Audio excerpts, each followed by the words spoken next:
Először 2009-ben jöttem Norvégiába, amikor kémiát tanultam az ELTE-n. Volt egy lehetőség, norvég ösztöndíjjal kijutottunk 6-an. Egy diákkoliban laktunk, ott megismerkedtem a volt barátommal.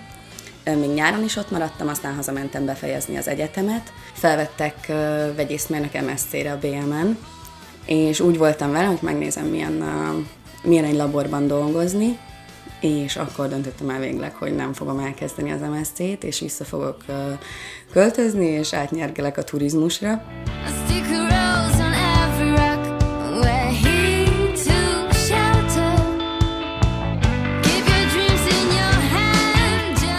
Onnantól kezdve, hogy elkezdtem a recepción dolgozni, hát ez egy ilyen álom volt nekem, mert imádom az embereket, imádok beszélni velük, évente 40 000 emberrel találkozom a hotelban, a világ minden tájáról, és szeretek valami kis extrát nyújtani, vagy csak annyit, hogy azután, hogy találkozunk, így kicsit többet mosolyognak aznap, azzal az én kedvem is sokkal jobb lesz. A munkán kívül is dolgozom.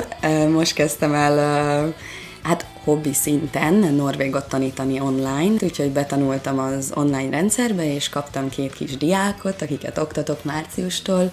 Ők is magyarok, Norvégiában élnek, Trondheimben. Úgyhogy nagyon szeretem csinálni, nekem is segít, hogy még jobb legyek norvégból. Főleg, hogy most kifejezetten megnézem a szabályokat. Eddig pedig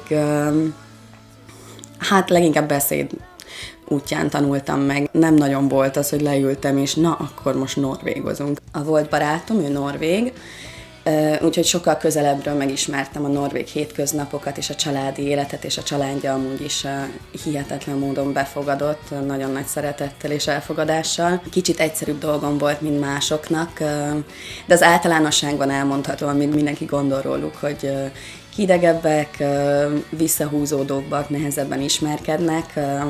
Aztán ezek a gátlások feloldódnak egyrészt csütörtök, péntek, szombatonként, amikor elkezdenek inni. Másrészt azután is megváltozik kicsit a helyzet, hogy az ember megtanulja a nyelvet, mert ezt nagyon értékelik. Nem szeretek túlságosan tervezni. Szerintem fontos, hogy az ember tudjon alkalmazkodni éppen ahhoz, ami történik, esetleg megváltoztatni a terveit. Nem feltétlenül muszáj ragaszkodnunk ahhoz, amit elterveztünk. Ezért hagytam abba a kémiát, most azért dolgozom a hotelban. 3 hete voltam Svalbardon, most oda szeretnék költözni, jelentkeztem egy állásra. Ha nem jön össze, akkor majd itt folytatom. Úgy vagyok vele, hogy nagy bölcsességet mondjak, hogy ebből még akármi is lehet.